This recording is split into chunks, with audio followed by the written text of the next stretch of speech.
नमस्कार, मी आल्हाद करंबेळकर. मी आलो आहे माझ्या गावी आंगले तालुका राजापूर इथे. आणि मी सकाळी आलो तर मला असं कळलं की आपल्या घरात लाईट नाही आहेत, घरातले लाईट गेलेले आहेत.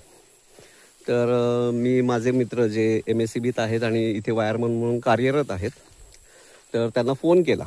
तर त्यांनीसुद्धा तातडीने फोनची दखल घेत त्यांनी बाहेर कामाला होते, ते तिकडचं काम आटपून ते आले इकडे. आणि आल्यानंतर त्यांनी आता आपण बघूया आता ते करतायत. जनरली आहे ना, मी तुम्हाला सांगतो की हा आपला पोल असतो लाईटचा, आणि हा लोखंडी पोल असतो. याच्यावरून आपल्याला घराघरात लाईट दिलं जातं. तिकडनं मेन ह्याच्यावरून या लोखंडी पोलवर लाईट येतं. आता पावसाळा असतो ना, तेव्हा हे लोखंडी पोलवर बघा तुम्हाला दिसेल की खूप गंजलेलाही असतो, बुळबुळीतही झालेलं असतं. हे माझे मित्र आहेत महेश तांबे, वायरमन आहेत MSCBत कार्यरत. आणि हे बघा पावसाळ्यात पोलवर चढताना हा प्रॉब्लेम नेहमी येतो, आणि यांना बिचाऱ्यांना नेहमी कर्तव्य बजावत असताना पोलवर चढावंच लागतं, काही झालं तरी कुठचंही काम करण्यासाठी. अशा वेळी घसरून पडण्याची शक्यता असते, बुळबुळीत झालेला पोल असतो.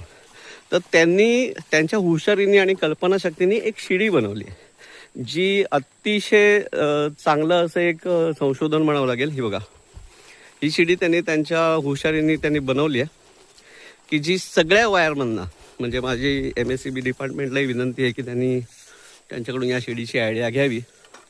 ही शिडी त्यांनी स्वतःची कल्पनाशक्ती वापरून बनवली, की ज्याच्यामुळे पोलवर चढणं सोपं होईल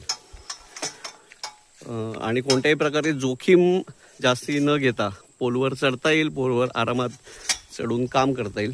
बघा, ही शिडी त्यांनी स्वतः बनवलेली आहे. असे एकात एक जाणारे पाईप त्यांनी वेल्ड करून घेतलेले आहेत.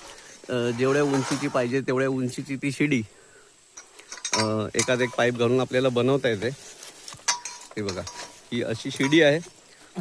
अजून उंच पोल असेल तर हा अजून एक एक्स्ट्राचा पण त्यांनी अटॅचमेंट ठेवली आहे.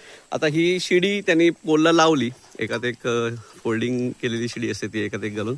आणि हे बघा, अतिशय आरामात पोलवर चढून काम करता येतं. हे बघा, आता ते पोलवर चढलेले आहेत, आणि पोल हा बऱ्यापैकी उंच असतो नेहमीच, आणि त्या पोलवर चढून तिथे बॅलन्स सांभाळून काम करणं जिकिरीचं असतं. पण ह्या शिडीवर उभं राहून त्यांनी आता स्वतःला वर लॉक करून घेतलं त्यांच्या इन्स्ट्रुमेंटमध्ये, आणि शिडीवर पाय ठेवून वर स्वतःला लॉक करून ते किती वेळ तिथे आरामात काम करू शकतात.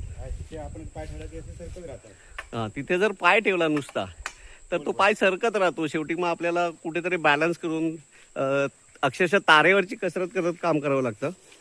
पण या शिडीमुळे बघा किती काम सोपं झालंय. त्यांनी